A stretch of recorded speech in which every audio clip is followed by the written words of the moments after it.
Merci Alexandre, bonjour à toutes et à tous.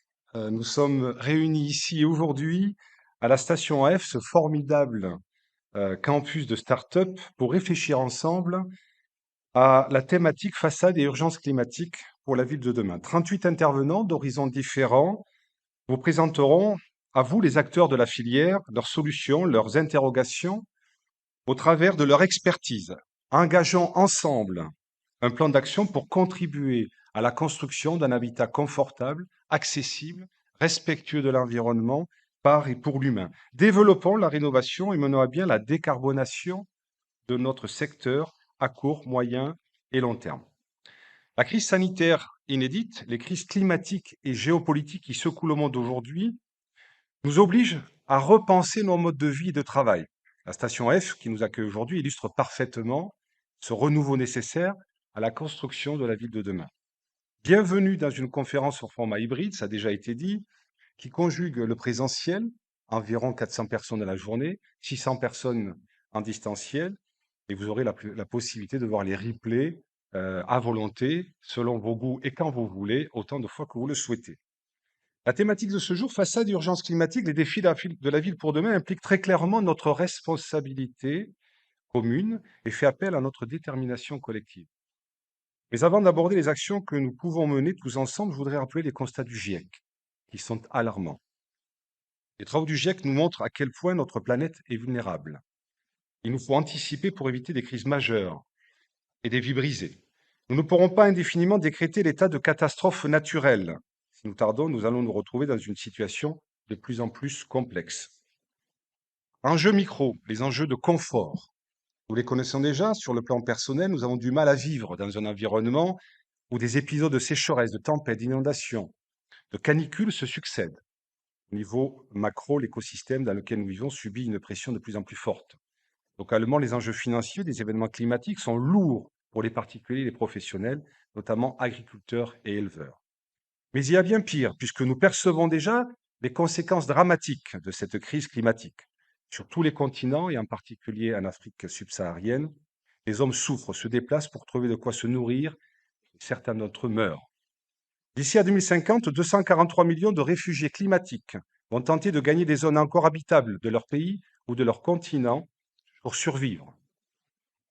Les enjeux mondiaux, nous le savons, où nous sommes, où que nous soyons nés, dans ce monde, la crise climatique, qui se double d'une crise énergétique et géopolitique, nous rattrape, soit sous la forme d'une facture énergétique de plus en plus lourde, soit sous la forme d'un lopin de terre sur lequel plus une herbe ne pousse.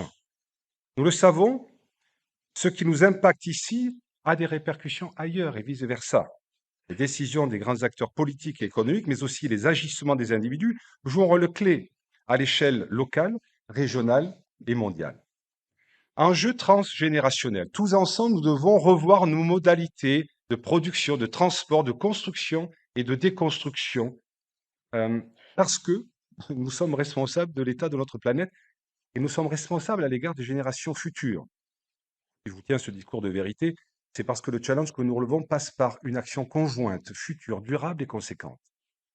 Seule une réponse collective peut enrayer l'accélération des bouleversements climatiques que nous connaissons. Les années à venir seront décisives. La Terre n'attendra pas. Notre engagement doit donc être entier pour que nous puissions jouer le rôle que nos contemporains attendent de nous. Il est urgent d'écouter les habitants, de les rendre acteurs de leur cadre de vie et fiers de l'être. Nous devons faire des choix et les mener collectivement pour renforcer les territoires pour un développement mieux équilibré. Passer d'une politique du logement à une politique de l'habitat.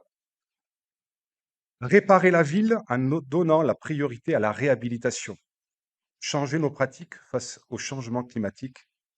Décarboner la construction en développant de nouvelles filières de matériaux.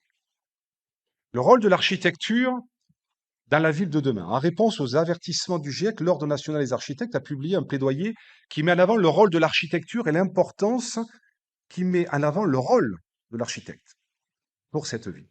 Selon ce manifeste, la rénovation est l'avenir de la construction, puisque dans les pays de l'OCDE, 80% des bâtiments de 2050 existent déjà aujourd'hui. D'où des plans de rénovation très ambitieux à mettre en place.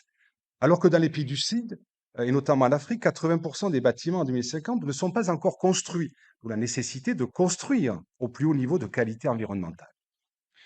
Nous devons mettre en œuvre une politique nationale et locale de réparation urbaine et réhabiliter le bâti existant. Les architectes appellent aussi à passer d'une politique du logement à une politique de l'habitat permettant de remettre le cadre de vie au cœur des priorités de l'État et améliorer la qualité du logement pour tous. La création architecturale apporte des solutions indispensables pour mieux vivre ensemble, réussir la transition, pour mieux vivre ensemble, réussir la transition écologique et sociale de notre pays. Saisissons-nous de cette opportunité. Il s'agit de faire évoluer le modèle économique actuel qui ne permet plus de garantir une qualité de vie à nos concitoyens. Acteurs publics au cœur de la construction de la ville. Portons ensemble cette vision de l'avenir. La notion de sobriété doit être la clé pour atteindre nos objectifs ambitieux. La sobriété des bâtiments, depuis leur conception jusqu'à leur recyclabilité, implique d'aller au-delà des changements de comportement. Heureusement, il existe une sobriété heureuse. Cette belle formule de l'essayiste Pierre Rabhi affirme que la sobriété n'est pas forcément l'austérité. Nous pouvons consommer juste et bien sans exclure le beau, le confortable, l'agréable. Avec l'engagement de tous les secteurs, pas seulement de la construction, nous pouvons infléchir les courbes du réchauffement climatique. Dans le sillage des accords de Paris de 2015, la France a défini sa stratégie bas carbone, un outil efficace pour atteindre la neutralité carbone en 2050.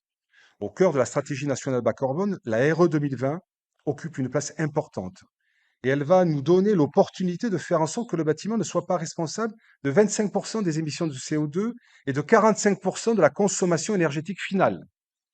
Ensemble, nous devons agir. Et la bonne nouvelle, c'est que des solutions existent déjà et que nous innovons tous les jours.